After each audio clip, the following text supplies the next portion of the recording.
Hi everybody, I'm Kaaren Poole and I'm back here to continue the flip through of my first art journal. So this is the fourth and final video in this part of the series, volume 1. And we're going to take a look at the last 3 in here, as well as the covers, which I consider to be a spread of their own. Okay, so let me just make sure. Yeah, okay. All right, so this is one of my real favorites in this particular book. It's too bad that this purple and blue has come through on the along the center. It's from, I guess, from this one. Anyway, one way to prevent that is that when you're, well, actually I did, so I don't know exactly how that came through. But in any case, there it is. So that will happen, that can happen in a journal, and the best way to prevent it is to, before you start on the spread with this type of seam in the center, to collage a piece of paper over that. And that should help prevent other things from coming through. Sorry, anyway, a little obsessed with that problem. All right, so this is centered around a drawing which has watercolor over it of 2 of the rescue squirrels I had. They're 2 fox squirrels, little brothers, Arthur and Percival, named after King Arthur and his most noble knight, Percival. And actually, also my grandfather's first and middle names were Arthur Percival, so means the names themselves mean a lot. So the drawing is the focal point, obviously. I did it on another piece of paper, ripped it out, and glued it on as part of the collage. But the other parts of the collage are these pieces of text, and where they came from was, and what they are. It's my writing. It's a story of when I saw these 2 little guys and also a gray squirrel named Mindy, and they were down on the horse arena after they were released. They were playing with the pine cones, and there were a couple fawns there and turkeys. It was really quite an amazing sight, and I wrote about this in here. And then I wrote a little more about Arthur and Percival, about how they came to me and their early lives, and then a little adventure we had just when I was getting ready to release them, because I was trying to take them out of their cage, which I had in the bathroom, and put them in a carrier so I could take them out and put in the release cage. But they escaped.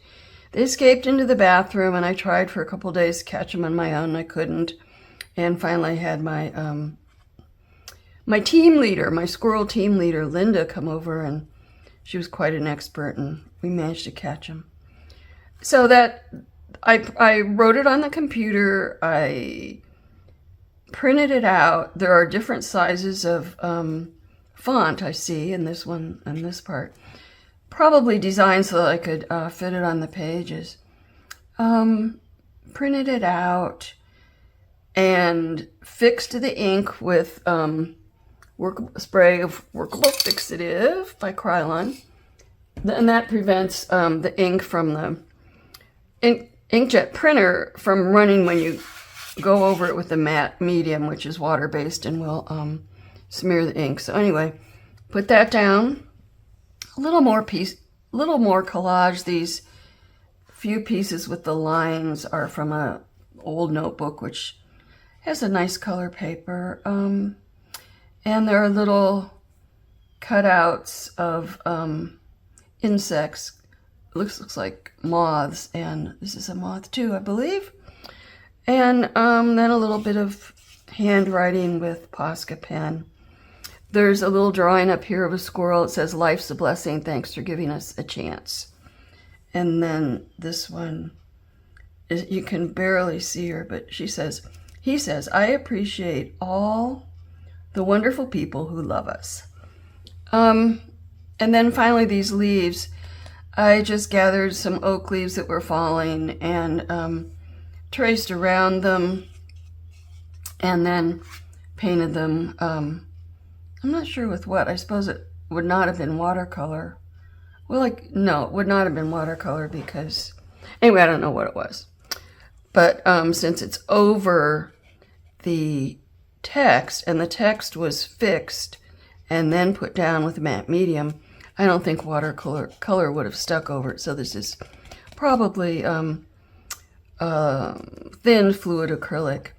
Anyway, what I really like about this is the color scheme and the meaning of it and the integration of different elements, the drawing, the text, the traced leaves or the outline leaves, the little cutout insects. So I'm really happy with this one, and I love those two squirrels. They were cutie pies. They were fox squirrels, by the way. So this next one, Winter's Child. And I drew this fox on this nice, I don't know whether it's drawing paper or mixed media paper, but then ripped it out. And this is a simple spread because there's not that many visibly different elements in it. It's mostly the fox, who I think has quite an engaging face and quite an engaging expression, with this mottled, fairly simple background. There is some text here, but it's not meaningful to the piece, the background stuff. But Winter's Child and these other things that I've written in are relevant. I'm so happy because I love winter. So I just love these colors, wintry colors, cool, but not totally cool because the turquoise is kind of a warm. Here's more of that paint coming from somewhere. And there's a piece of fabric that's glued down here, and these are loose threads that have formed their own pattern and then caught some paint. This fabric, I think, was from an old hanky, and this are parts of that too. And there's little snowflakes. I don't know if you can see that they're metallic. They're punched out of silver metallic foil, probably from a candy wrapper. And then, maybe can't see so well, but these little bits are pieces, little scraps left over from the edges of this paper, and they add some dimension to it. They're heavy paper, so if you put alcohol ink or some a kind of thinned paint over it, the paint will tend to gather at the edges of those bits of paper, and it was true down here too. And I like where I included the little punched holes on the edge of this paper. So, and then there's a hidden surprise. Here's a snowy owl up at the top. And he doesn't show that much, but I think it's fine because he's a surprise. Winter's Child. Okay, now this one, I don't like this one. I had such a wonderful, in my mind, a wonderful concept for this piece, and then it just didn't work out the way I wanted it to. It was a crown of birds. So here's the crown, kind of like a laurel crown with some gold on it. And then these sprays of pussy willow coming out. I probably did this at the time when the pussy willow tree in my yard was full of pussy willows. And then the sparrows. So it says, who will wear the crown of birds? I don't remember what this says. This is Theban script, which is an alphabet, and you can use it to transliterate words from any language you want. So each of these symbols represents a phonetic sound. So you just, like if the word I'm trying to write has an M, then I would look on the Theban script alphabet and see, okay, which one of these symbols corresponds to the sound of M, and just go through all the letters and the words that you want to include. So I like using, I like often, or sometimes, I don't know when, but I like using script that is clearly script but can't necessarily be read. So this is an example. Using a foreign language would be another example, though of course some people could read it. Doing a transfer, an image transfer where the image you put on is going to be mirror image, so even if it's English it would be hard to read, but that's something that I tended to do more and more as I continue to art journal. So I think this one has promise. This is where all that paint came from, I guess. Oh dear, yes. And see, there's the seam that it found its way through. So in any case, I like the concept. I may very well come back to the concept at some point, so it's not a total loss. And here's something of minor interest maybe about art journaling, which is you can't take pages out. I mean, you can, but you're going to ruin, the journal's going to fall apart. So the art journal in itself becomes a collection of quite different things, and it shows where you were in that part of your art journaling journey, and there are going to be things that you like and things that you don't like, and if somebody else were to look at it, they might have quite a different feeling about it.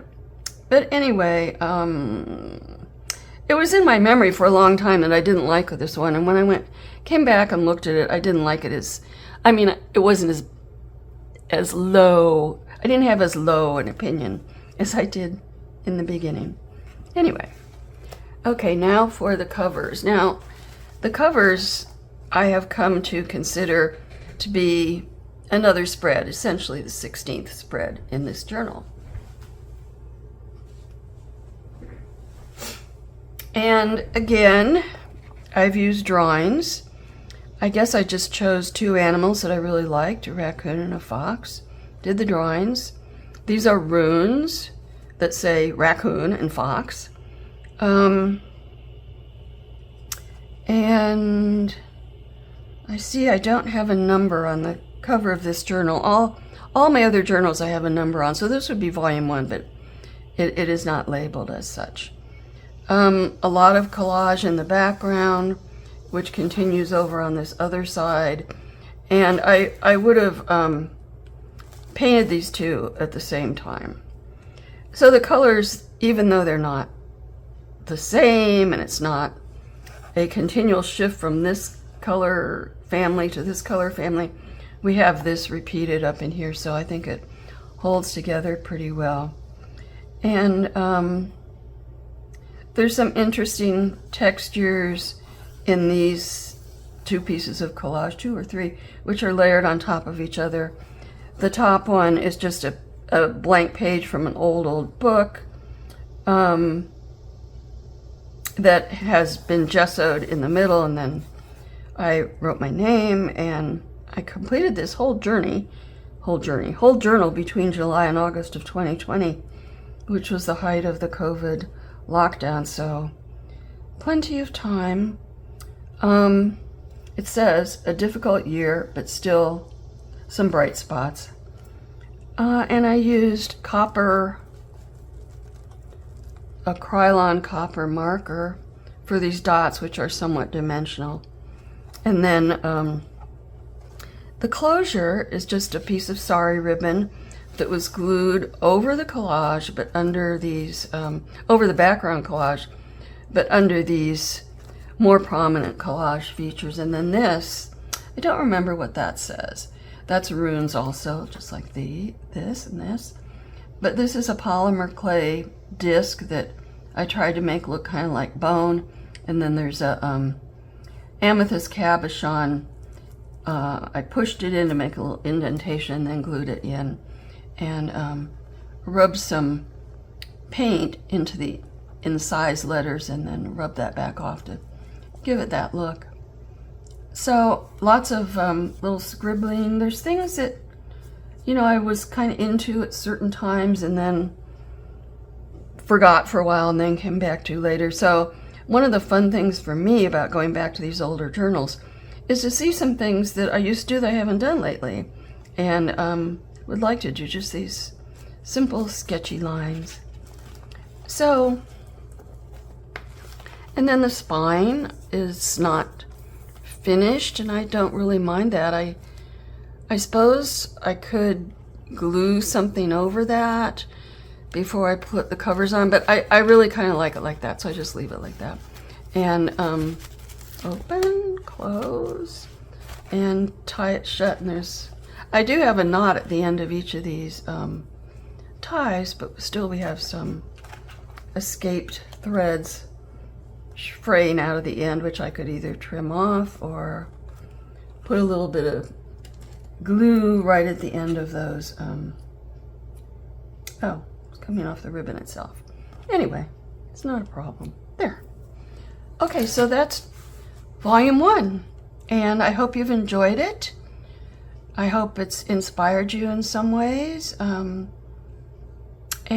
I will be back next time to start on flipping through journal 2, and I've just finished my 7th journal, so we have a ways to go together, and I hope you'll join me for those. Okay, bye-bye.